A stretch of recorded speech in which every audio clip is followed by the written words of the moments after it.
part of it is due to the fact that the Indians have an affiliate here, but there's a sense that Columbus is Cleveland territory. How do you, as someone who's been in the area a little bit, feel about that, Marty? Well, I don't think there's any question, even though the AAA club of the Indians is here, I think there's a certain segment of this population in the greater metropolitan area here will always be Reds fans. I mean, they grew up watching the Reds, and our club had such great success back in the 70s that I think we cultivated an even larger number of people. And so it's an overlap situation. You're going to have supporters of the Indians because you're almost equidistant between Cincinnati and Cleveland. And you have a big contingent of fans who will be Reds fans. And I don't think that'll ever change, even though the Indians have been here for a while and probably will be here for a long time after this. But, it's something you live with. And I know we compete with them for fans, and part of our caravan stops in January is up here in Columbus, and I would imagine they do the same thing or something akin to that. It's just the way it is, and it's not the only city. Nashville, we had AAA club there for years, and that's a big Atlanta Braves territory, but they also like the Reds, so that happens. Even in times when the Reds weren't successful, and they had success in the 90s, believe me, but they had personalities. They had You're right. They had the Nasty Boys. Recently, they had Corky Miller, Do they have personalities now, do you feel like? I think the game has less personality than it used to.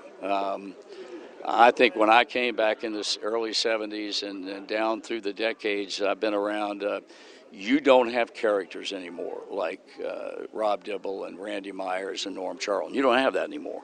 And that's just three. Every club seemed to have. Jay Johnstone was a clown playing for the Phillies and playing for the Dodgers, and you had a lot of people like that. You don't have that. In fact, and this is not a negative, it's just the way it is.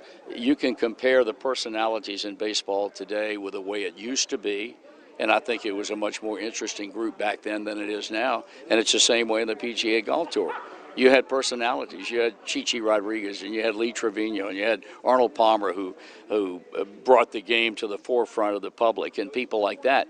You don't have guys like that anymore. You have Jordan Spieth, and you have Rory McIlroy, and people like that are almost like machines. They're so good. But as far as personality is concerned, the kind of magnetic personality that attracts fans, they don't have that. So I think you can draw a parallel between the two sports, and I don't know that you'll ever see the personality or the clown, and I use that term affectionately, in the game of baseball anymore.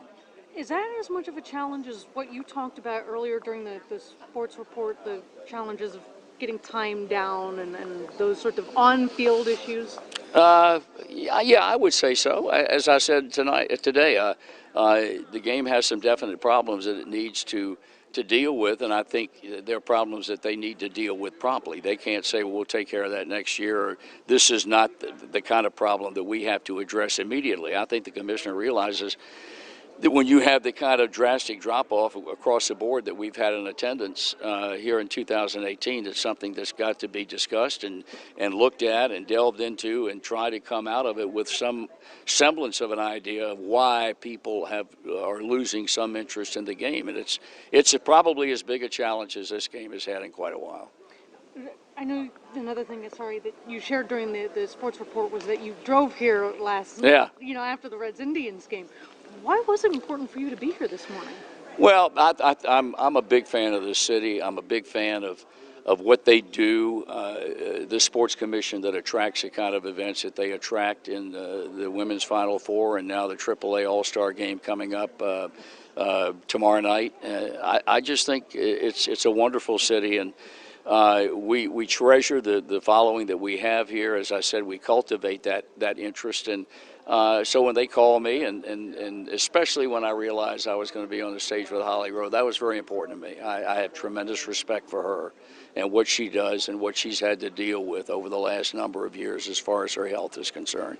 And so it was everything I thought it would be. I'm not disappointed at all that I came. Last question from me. Are the Reds headed in the right direction?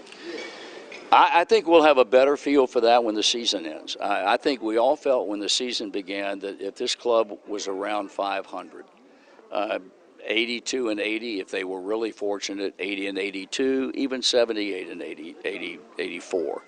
But at least close to 500. They could then say to their fans, our program is working, whatever that program is. It's working. They've got a ways to go. They've had a remarkable turnaround from the first 6 or 7 weeks of the season. They're playing very interesting, very entertaining baseball right now. But, this would be, if they lose 90 games, it'll be the 4th year in a row in which they've lost 90 or more games. And that's not a program that's working. So if they continue to play well, they've got a chance to say to their fans, you know what, we're finally realizing the benefits of what we are trying to do. But I don't think we'll really be able to know that until the season ends.